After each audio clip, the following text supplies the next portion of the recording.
warahmatullahi wabarakatuh. Perkenalkan, nama saya Devi Lutfianjani. Saya kelas 3B dengan NIM 051. Di sini saya akan membahas sedikit tentang anak berbakat atau gifted. Anak berbakat atau gifted memiliki arti yaitu anak yang memiliki suatu talenta atau suatu kemampuan yang lebih unggul atau luar biasa dari anak sebayanya. Biasanya anak yang memiliki bakat atau gifted ini memiliki labeling yang sering kita juluki untuk anak-anak yang memiliki gifted tersebut, yaitu salah satunya adalah jenius atau pradogi, dan biasa kita sebut dewasa sebelum waktu.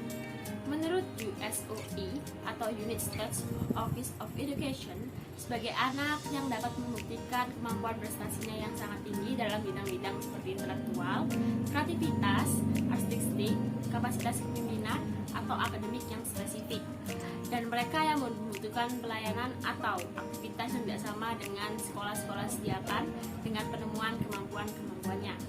Ranzuli juga mengumpulkan mendapatkannya bahwa ada 3 ciri kriteria keterbakatan adalah keterkaitan akan yang pertama kemampuan umum, yang kedua adalah kreativitas di atas rata-rata, dan yang terakhir adalah pengikatan diri terhadap tugas. Faktor resiko anak berbakat atau gifted terbagi menjadi 3, yaitu yang pertama adalah faktor genetik, yang kedua adalah faktor biologis, dan yang terakhir adalah faktor lingkungan. Kita bahas persatu-satu. Faktor genetik yaitu perkembangan anak yang pesat atau perkembangan kemampuan anak berbakat dipicu oleh adanya suatu gen atau keturunan. Yang kedua ada faktor biologis. Di sini adanya suatu pemenuhan gizi sejak dalam kandungan dan neurologi. Yang ketiga adalah faktor lingkungan. Pengaruh faktor lingkungan di sini contohnya adalah pola asuh orang tua dalam mendorong dan mendukung anak untuk memiliki sebuah bakat yang luar biasa, serta adanya pembelajaran yang berkesan yang akan menstimulus anak tersebut. Selanjutnya adalah asesmen pada anak berbakat atau gifted. Di sini, asesmen yang dilakukan pada anak berbakat atau gifted bisa dilakukan secara berkala dan secara terus-menerus. Hal ini bertujuan untuk menentukan bagaimana arah pendidikan atau pembelajaran selanjutnya, serta menyaring kemampuan-kemampuan anak tersebut. Asesmen ini bisa dilakukan pada tempat-tempat yang familiar bagi anak berbakat atau gifted. Hal ini bertujuan agar anak merasa nyaman dan tenang saat melakukan asesmen.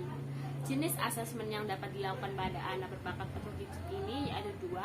Yang pertama adalah authentic assessment, yaitu contohnya seperti portofolio dan esai. Yang kedua adalah dynamic assessment. Di sini dilakukan pengujian terhadap kemampuan-kemampuan siswa atau anak berbakat tersebut. Selanjutnya adalah penanganan. Penanganan yang dapat dilakukan untuk anak berbakat yang pertama adalah homeschooling, menjadi cara yang tepat dalam mengembangkan bakat anak tanpa adanya rasa malu dengan teman sebaya. Dan menurut beberapa ahli, metode ini cukup efisien digunakan anak berbakat, akan tetapi kurangnya interaksi juga tidak baik bagi sosial emosional anak berbakat. Yang kedua adalah akselerasi, merupakan suatu program pendidikan yang digunakan untuk siswa yang memiliki bakat atau potensi yang istimewa. Cara ini digunakan menjadi cara yang efisien bagi anak berbakat dalam mengembangkan bakat atau potensi yang dimilikinya. Yang ketiga adalah dukungan orang terdekat. Bagi anak berbakat juga sangat penting dalam mendorong dan mendukung anak dalam segala aktivitas tanpa harus memaksa anak tersebut.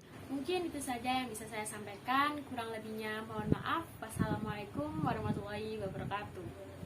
Terima kasih, dadah.